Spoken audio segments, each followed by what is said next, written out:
America Hindu దేశమే. America అనగానే మనకు గుర్తొచ్చేది క్రిస్టియన్ మతమే.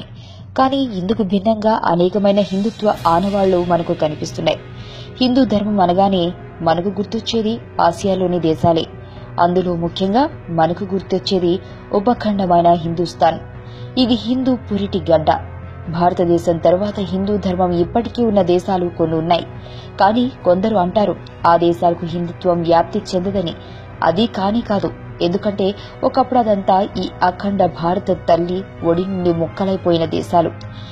మీకందరికీ తెలిసిన విషయమే, ఈ ప్రపంచంలో అత్యంత పురాతనమైన ధర్మం హిందూ ధర్మమే. క్రిస్టియన్ మతం పుట్టి 2000 సంవత్సరాలు తర్వాత ఇస్లాం, అది 1400. మరి అంతకు పూర్వం ఈ ప్రపంచంలో ఉన్న వాళ్ళు ఈ ధర్మం యొక్క జీవన విధానాన్ని అవలంబించేవారో ఆలోచించండి.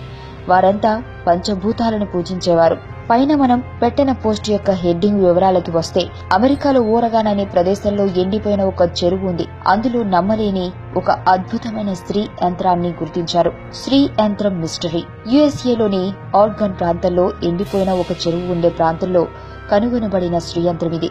సుమారు 13 మైళ్ల పొడవు, వెడల్పు ఉన్న స్త్రీ యంత్రాన్ని ఆగస్టు 10, 1990న గుర్తించారు. దీనిని భూమికి 9000 అడుగుల ఎత్తు నుంచి ఫోటో తీశారు.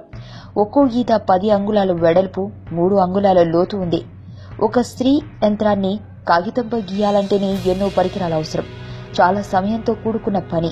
అటువంటిది 13 మైళ్ల పొడవున్న స్త్రీ యంత్రం మట్టిలో చక్కగా చిన్న తప్పు కూడా లేకుండా గీయడం మానవ మాతృలకు అసాధ్యమని తేల్చి చెప్పేశారు. మరి దీన్ని ఎవరు గీసి ఉంటారు? క్రీస్తు అంతకు పూర్వమే హిందూ మతం అమెరికాలో పుట్టింది అనడానికి ఇదే నిదర్శనం.